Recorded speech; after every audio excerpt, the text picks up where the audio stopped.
Hey guys, it's Shadow. This is part 2 of focusing on common mistakes around 1500 ELO. Part 1 will be linked below, go check it out.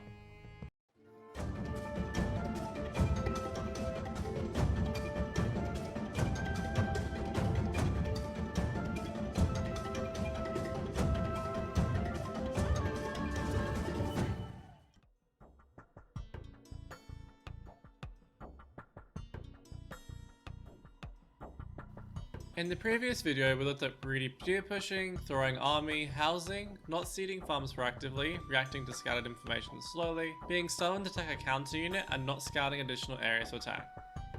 In this video, the first mistake I'd like to focus on is bad walling. This can definitely tie in with poor scouting, but there's also a certain amount of game sense that is required when walling.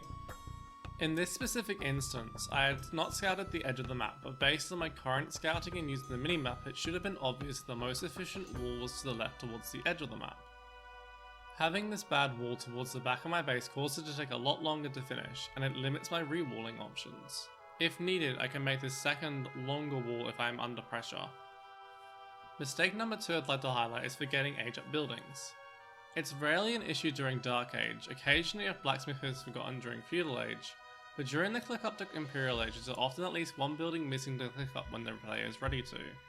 This obviously slows down power spikes, and there are occasions where being up a seemingly small amount later than your opponent can snowball in their advantage. This is especially true in Archer Wars, due to the power spike of Arbalest and Bracer. The next thing I'd like to point out is late eco upgrades. Wood upgrades should generally be gotten as soon as possible when you reach the next age, and farming upgrades sort of depend on the build order. For example, Horse Collar is generally skipped until after Feudal Age on Men at Arms builds. A good habit to get into is to click your lumber camp and mill as soon as you get up to the next age to get those upgrades, or at least to remind yourself that you need to get them. Another issue at this ELO is not reacting to raiding in a timely manner. Whilst it is usually quite difficult to react in multiple areas at once, this is helped massively by having good map awareness through the use of buildings, units, and the minimap.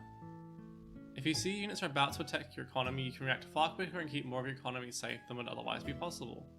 I also do recommend cycling through your town centres sometimes, not just always using the select all town centres hotkey, so you can address any potential issues around them. There may only be a couple of units in your base that are hard to see on the minimap and therefore killing a lot of units. I hope you found this 2-part series useful. Being able to recognise a lot of my own limitations, mistakes, and that of my opponents around this ELO has definitely been helpful in terms of my own goals for improvement. Be sure to leave a like if you enjoyed this video and subscribe to the channel to keep up to date with the rest of them. Thanks for watching.